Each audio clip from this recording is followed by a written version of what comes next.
വെളുപ്പിനെ എണീറ്റ് ഞാൻ വരുന്നപ്പോൾ കണ്ട കാഴ്ച കേട്ടോ.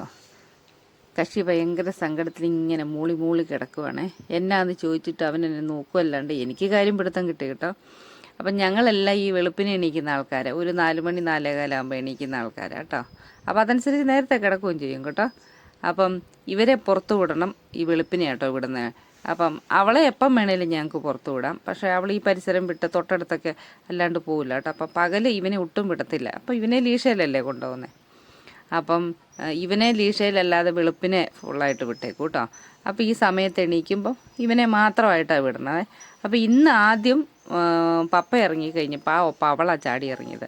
അപ്പോൾ അതിൻ്റെ ഒരു സങ്കടം. അപ്പോൾ അവർ പുറത്തുണ്ട് താനും വണ്ടി തുടയ്ക്കലോ ഏതാണ്ടൊക്കെ പണിയാണ്. അപ്പോൾ രാവിലെ വെളുപ്പിനെ എങ്ങാണ്ട് പോകാനായിട്ട് ഉള്ള. അപ്പോൾ ആ പോർച്ചിൽ നിന്ന് എടുത്ത് വണ്ടി ഇപ്പുറത്തോട്ട് ഇട്ടപ്പോൾ തന്നെ അവന് കാര്യം മനസ്സിലായി പപ്പ രാവിലെ എങ്ങാണ്ട് പോകുന്നത്. അതിൻ്റെ എല്ലാം കൂടെ സങ്കടമായി കാണണം കേട്ടോ.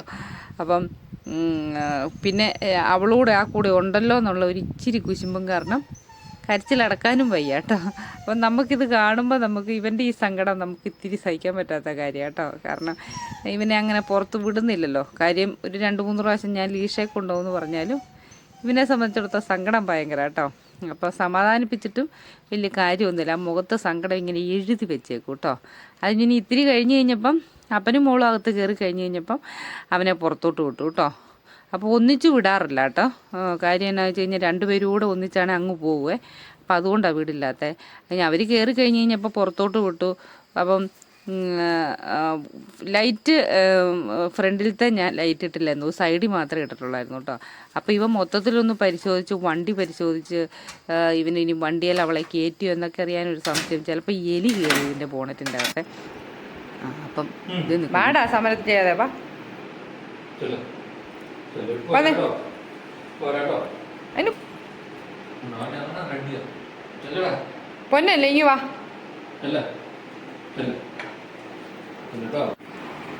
പപ്പ പോയി വണ്ടി എടുത്ത സൗണ്ട് കേട്ട് കഴിഞ്ഞ് കഴിഞ്ഞാലുണ്ടല്ലോ പിന്നെ ഒരൊറ്റ ഓട്ടമാണ് 2 പേരും കൂടെ കേട്ടോ മേളിലേക്ക്. ആ മണ്ടേ പോയി ഇരിക്കുമല്ലാണ്ട് പിന്നെ ഇറങ്ങി വരില്ല കേട്ടോ. അപ്പം ഞാൻ ഇടയ്ക്ക് ചെന്ന് സോപ്പിടും. മനെ വാന്നും പറഞ്ഞുകൊണ്ട് 2 പേര് ചെന്ന് ഇടയ്ക്ക് ഓരോ ബിസ്ക്കറ്റൊക്കെ കൊടുത്ത് വിളിക്കും. എവിടുന്ന് വരത്തില്ല കേട്ടോ. ഇപ്പം നമ്മൾ കൊടുക്കുന്ന ആരോ റൂട്ടിൻ്റെ ബിസ്ക്കറ്റാണ് കേട്ടോ. നേരത്തെ കൊടുത്തുകൊണ്ടിരുന്നതാണ് പാർലിജിയാണേ. പാർലിജി എന്ന് പറയുമ്പോൾ ഞാൻ നേരത്തെ പറഞ്ഞുകൊണ്ടിരുന്ന വാക്ക് പാർലൽജി ബിസ്ക്കറ്റ് എന്നാണ് കേട്ടോ. അപ്പം ശ്രദ്ധിക്കാതെ പറഞ്ഞുകൊണ്ടിരുന്ന കേട്ടോ. അപ്പം ഇത് ഇങ്ങനെ പാർലൽജി അല്ല ചേച്ചി പാർലിജിയാന്ന് ഒരു കമൻറ്റ് സെക്ഷനിൽ വന്നൊരു കൊച്ചാട്ടോ പറഞ്ഞത്. അപ്പം ഇനി എന്തായാലും ആ വാക്ക് ഞാൻ മറക്കത്തില്ല കേട്ടോ. കാരണം നമ്മൾ ശ്രദ്ധിക്കാതെ പറയുന്ന വാക്കല്ല. എന്തായാലും ആ കൊച്ചിനൊരു വലിയ താങ്ക്സ് ഉണ്ട് കേട്ടോ, നമ്മളെ ഓർപ്പിച്ചതിന്. നല്ല വാക്ക്. ഞാൻ മേളിലേക്ക് ചോറുമായിട്ട് പോവാട്ടോ. 2 പേരും മണ്ടേ കുത്തിയിരിപ്പണ്ടേ. ഇതുണ്ടോ എൻ്റെ സ്റ്റെപ്പേ നിങ്ങൾ കയറുന്നവിടെ പരിപാടി ഉണ്ടോ. ഇത് അവിടെ കൂടുകൂട്ടൽ തകൃതിയായിട്ട് നടക്കുന്നുണ്ട് കേട്ടോ നമ്മുടെ ഇരട്ടത്തലേനെ. അപ്പോൾ അവർ കൊണ്ടുവരുന്നത് ഉണ്ടോ. ഇത് ഇന്നത്തെ പരിപാടിയാണ്. ഞാനിതെന്നും വാരിക്കളയും ഇവിടെ പൊഴിയുന്ന കേട്ടോ. അവർ പിന്നെയും കൊണ്ടുവയ്ക്കും, അത് താഴെ പോകും. അപ്പോൾ ഇനി ഇത് വാരിക്കളയണം.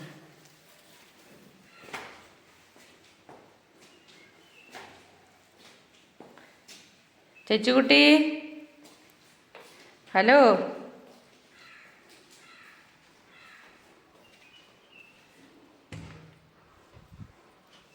അമ്മാമ്മ ഒന്നും ഉണ്ണണ്ടേ മോനെ, സമയം 10:11 കുക്കു കുക്കു എവിടെയാ കൊച്ച്?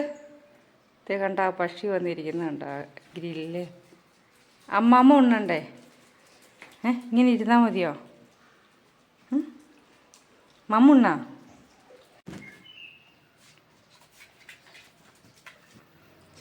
ഞങ്ങൾ ബാക്കിലെ ബാൽക്കണിയിൽ ഇരുത്തിയ കേട്ടോ ഞാൻ ചോറ് കൊടുത്തത്. കാരണം ഫ്രണ്ടിലെ ബാൽക്കണിയിൽ പക്ഷി കൂട് കൂട്ടാൻ വന്ന് അതിലെയാണ് കേട്ടോ വരുന്നത്. അതുകൊണ്ടില്ല ഞാൻ പുറകോട്ട് പോരുകയാണ് ചെയ്തത്.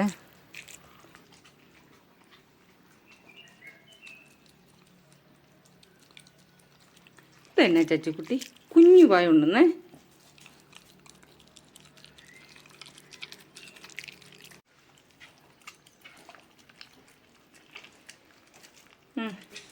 മീൻ കഴിച്ച 2 പേരും കൂടെ പട്ടിണി ഇരുന്ന് ആരെങ്കിലും കാവലിരുന്നുകൊണ്ട് വല്ല കാര്യമുണ്ടോ? പോയൊരിങ്ങ് വന്നോളൂ കേട്ടോ.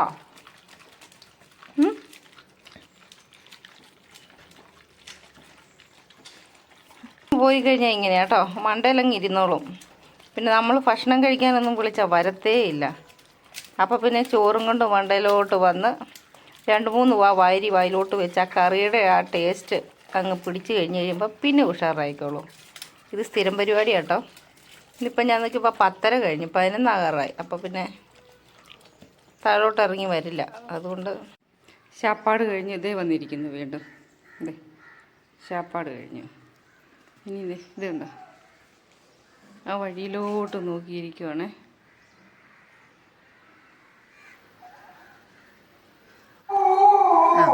ഇനിയിപ്പോൾ കേൾക്കണ വണ്ടി വന്ന ബഹളാട്ടോ കേൾക്കണത്. അപ്പം ഒരു പരിധി കഴിഞ്ഞ് കഴിഞ്ഞാൽ എനിക്കിത് ഷൂട്ട് ചെയ്യാൻ പറ്റത്തില്ല. കാരണം പുള്ളി വരുമ്പം സാധനവും മേടിച്ചുകൊണ്ടായിരിക്കും വരണത്. അപ്പം അതിൻ്റെ അകത്ത് മുട്ടയോ ഇറച്ചിയോ അങ്ങനെ എന്തെങ്കിലുമൊക്കെ കാണുകയും ചെയ്യും. അപ്പോൾ ഇതും കൈ തൂക്കി പിടിച്ചുകൊണ്ട് കയറി വരുമ്പം നമുക്ക് ഷൂട്ട് ചെയ്യാനോട് പറ്റത്തില്ല. കിടന്നുകൊണ്ട് ഭയങ്കര ബഹളമായിരിക്കും. മേത്തോട്ട് കയറി നമ്മുടെ തന്തയ്ക്കും തള്ളയ്ക്കും എല്ലാം വിളിക്കുന്ന പരിപാടിയായിരിക്കും കേട്ടോ. അപ്പോൾ പിന്നെ ഞാനിത് ഓഫാക്കിയേ.